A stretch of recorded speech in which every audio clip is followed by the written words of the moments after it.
क्या आपने कभी सोचा कि आपका जन्म इस दुनिया में क्यों हुआ? क्या यह सिर्फ एक एक्सीडेंट है या आप किसी कार्मिक उद्देश्य को पूरा करने के लिए आए हैं? क्या पुनर्जन्म सच में होता है? क्या होती है आत्मा? क्या है आपका उद्देश्य? कहीं आप भी कार्मिक मिशन पर तो नहीं, या चूजन वन जिसे किसी दूसरी आत्मा को जगाने के लिए भेजा गया है? क्या कहता है सनातन धर्म इंसानों के जन्म पर? चलिए समझते हैं। दोस्तों, पद्म पुराण के एक श्लोक में यह जिक्र किया गया है कि मनुष्य का जन्म 84 लाख योनियों को पार करने के बाद होता है। इन 84 लाख योनियों में 9 लाख जलचर यानी पानी में रहने वाले जीव जंतु, 30 लाख पशु, 20 लाख पेड़ पौधे, 11 लाख कीड़े, 10 लाख पक्षी और 4 लाख इंसानी नस्ल शामिल है, जिनसे गुजरने के बाद एक इंसान का जन्म होता है। आज आपको ऐसे कई लोग मिल जाएंगे जिनका मानना है कि जिंदगी एक बार मिली है, इसलिए जितना हो सके एंजॉय करो, भोग करो, मौज मस्ती करो और खुश रहो। इसके अलावा जिंदगी में रखा ही क्या है? लेकिन सनातन कहता है कि अगर आप धरती पर आए हैं तो इसके पीछे कोई ना कोई कारण जरूर होगा। एक कार्मिक उद्देश्य होगा जिसे पूरा करने के लिए आपको जीवन मिला है। लेकिन यह कार्मिक उद्देश्य क्या भला है? यह समझने के लिए हमें प्राचीन शास्त्रों और सनातन के आत्मा से जुड़े कॉन्सेप्ट को समझना होगा। पर उससे भी पहले, अगर आप हमारे चैनल पर पहली बार जुड़े हैं तो सब्सक्राइब करके बेल आइकन को प्रेस कर लीजिए। दोस्तों, सनातन या हिंदू धर्म के अनुसार शरीर सिर्फ एक मिट्टी का पुतला है जिसे एक ना एक दिन पंच तत्व यानी हवा, पानी, मिट्टी, जल और अग्नि में मिल जाना है। इसलिए रंग गोरा हो या काला, हाइट कम हो या ज्यादा, लुक अच्छा हो या बुरा, इस शरीर पर इतराने का कोई मतलब नहीं है। सनातन के अनुसार शरीर दोबारा कभी जन्म नहीं ले सकता, बल्कि हर बार एक नया शरीर बदलकर धरती पर आत्मा आती है, यानी सोल, जिसके लिए हिंदू धर्म में कहा गया है कि आत्मा ना तो कभी जन्म लेती है और ना ही कभी मरती है, बल्कि आत्मा तो शाश्वत यानी अजर अमर होती है, जो कभी यहां तो कभी वहां होती है, कभी इस शरीर में तो कभी उस शरीर में, और हर शरीर में रहकर वो अपने कर्मों का फल भोगती है और उद्देश्यों को पूरा करती है। और ऐसा नहीं कि आत्मा जिसमें चाहे उस शहर में, परिवार में या घर में प्रवेश करती है, बल्कि ये भी उनके कर्मों के आधार पर तय होता है। यानी आपका जन्म कहां होगा, कैसा परिवार मिलेगा, कैसा घर है, दुख है या सुख, अमीरी है या गरीबी, ये सब कुछ आत्मा के कार्मिक ब्लूप्रिंट के हिसाब से तय होता है। यानी अगर एक आत्मा के कर्म अच्छे हैं तो उसे सुख से भरा परिवार मिलेगा, और कर्म अगर बुरे हैं तो उसे प्रायश्चित करने और अपने पिछले कर्मों को सुधारने के लिए मुश्किलों से भरा जन्म मिलेगा। ऐसा बार बार होता है। इसलिए कहते भी हैं कि जन्म सिर्फ एक शरीर नहीं, बल्कि ये एक आत्मा की यात्रा है, जहां हम कई तरह के अनुभव और सीखों से गुजरते हैं और आखिर में ज्ञान और मुक्ति की ओर बढ़ जाते हैं। लेकिन इससे पहले आत्मा को कई बार पुनर्जन्म लेकर अपनी यात्रा को जारी रखना पड़ता है। पुनर्जन्म एक ऐसा शब्द है जिस पर अक्सर लोगों के बीच बहस छिड़ जाती है। कुछ कहते हैं कि पुनर्जन्म मुमकिन ही नहीं है और कुछ कहते हैं कि पॉसिबल है। सनातन धर्म के अनुसार समझे तो आत्मा अनंत है, लेकिन हर जन्म एक नए चैप्टर की तरह होता है।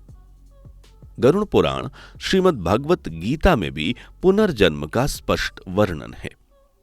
भगवत गीता के अनुसार जिस तरह मनुष्य पुराने कपड़ों को त्याग कर दूसरे नए कपड़े पहनता है, ठीक वैसे ही जीवात्मा पुराने शरीर को छोड़कर नए शरीर को धारण कर लेती है।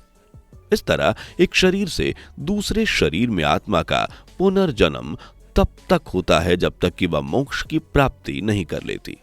मोक्ष यानी भगवान को प्राप्त करना, संसार की मोह माया से दूर ईश्वर की शरण में जाना, और पुनर्जन्म के दुख चक्र से हमेशा हमेशा के लिए आजाद हो जाना। इसे ही कहते हैं मोक्ष, जो आपको सिर्फ सनातन धर्म में ही देखने को मिलेगा। और मोक्ष के लिए हर आत्मा तरसती है, पर जैसा कि हिंदू ग्रंथों में लिखा है कि जैसा आत्मा का कर्म होगा वैसा ही उसका अगला जन्म या मोक्ष मार्ग होगा। अगर मनुष्य के जीवन में कर्म अच्छे हुए तो एक आत्मा को मोक्ष प्राप्त करने में ज्यादा समय नहीं लगेगा। लेकिन अगर कर्म खराब रहे तो यह रास्ता बहुत कठिन बन जाता है। इस बार इस जीवन मृत्यु के चक्र में आत्मा को फंसना पड़ता है। इसे ही कर्म फल सिद्धांत भी कहा जाता है। अब यहां सवाल उठता है कि क्या आपका जन्म पिछले जन्म के अधूरे कर्मों को पूरा करने के लिए हुआ है?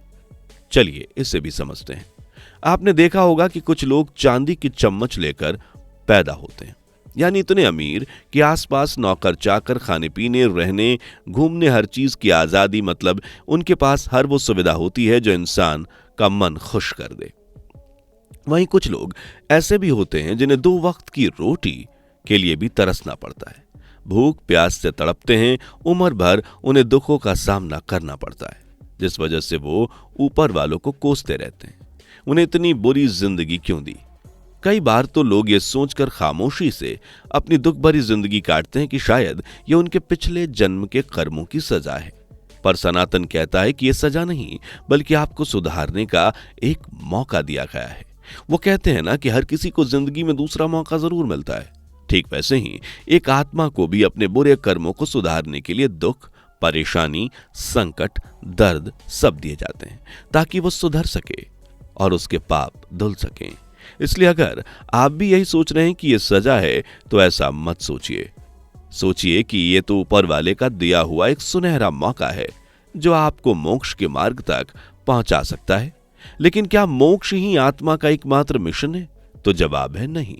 देखिए, जैसे हर सिक्के का सिर्फ एक ही पहलू नहीं होता, ठीक वैसे ही हर इंसान के जन्म का एक ही गोल नहीं होता, बल्कि हर आत्मा को अलग अलग गोल के साथ नया शरीर दिया जाता है।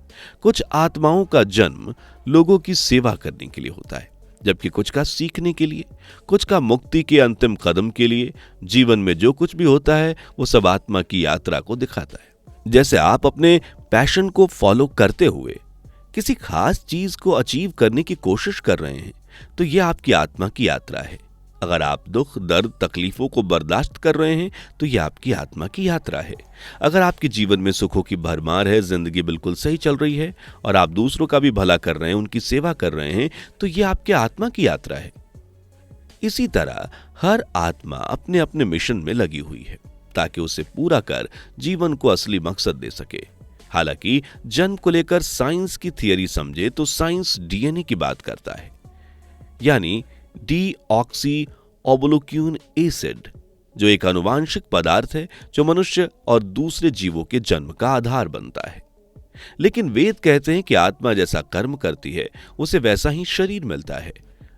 और जिस डीएनए की बात साइंस करता है वो बहुत बाद की बात है, क्योंकि इंसान का रंग, रूप, लिंग, जाति, देश, शहर, परिवार, गांव, शरीर, लंबाई, चौड़ाई, काला गोरा जो भी तय होता है वो सब उसके कर्मों के आधार पर तय किया जाता है। उदाहरण के लिए, अगर कोई व्यक्ति इस जन्म में गोरा है और काले या सांवले लोगों का मजाक बनाता है तो अगले जन्म में उसे इसी मजाक का सामना करना पड़ेगा।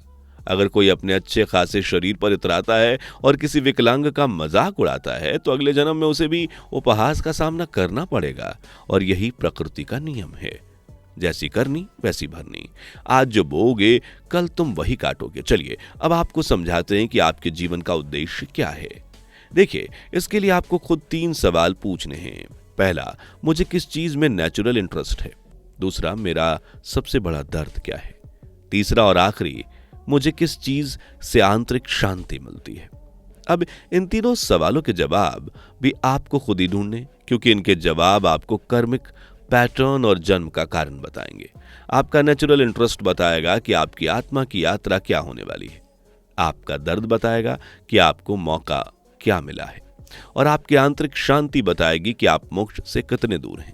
हालांकि सनातन ज्ञान कहता है कि आत्मा अपनी जर्नी खुद चुनती है, उसे किसी दिशा में जाना है और उसे क्या करना है, क्या नहीं करना, कितना करना है, कैसे करना, ये सभी चीजें वो खुद चुनती है।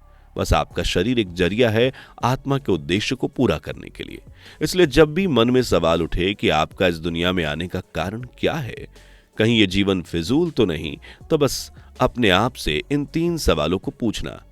जो आपके अंतरात्मा की आवाज आए उस रास्ते पर निकल पड़ना। वैसे आपकी आत्मा जागृत है या नहीं, यह पता करने का तरीका भी हमारे पास है। अगर आप अभी ये वीडियो देखते हुए सोच रहे हैं कि मेरा जन्म क्यों हुआ, तो हो सकता है कि आप एक अवेंट सॉल हो, यानी आपकी आत्मा जागृत हो। और अगर ऐसा नहीं हो रहा तो चिंता ना करें, क्योंकि हर युग में कुछ लोग होते हैं जो दूसरों को जगाने के लिए आते हैं। कहीं आप भी उन्हीं में से तो नहीं। आपके जन्म का सच क्या है? आप क्या महसूस करते हैं? क्या आप एक कार्मिक मिशन पर हैं? कमेंट करें, मैं अपना सत्य जानना चाहता हूं। वीडियो पसंद आई हो तो लाइक शेयर करके चैनल को सब्सक्राइब कर बेल आइकन को प्रेस जरूर कर लें, ताकि हम यूं ही सनातन का असली ज्ञान दुनिया तक पहुंचाते रहें। दोस्तों, आपके स्क्रीन पर 2 और वीडियो दिख रही हैं, जिसे देखने के लिए आप स्क्रीन पर क्लिक करें। दोनों देखिएगा, बहुत अच्छी वीडियो बनी है।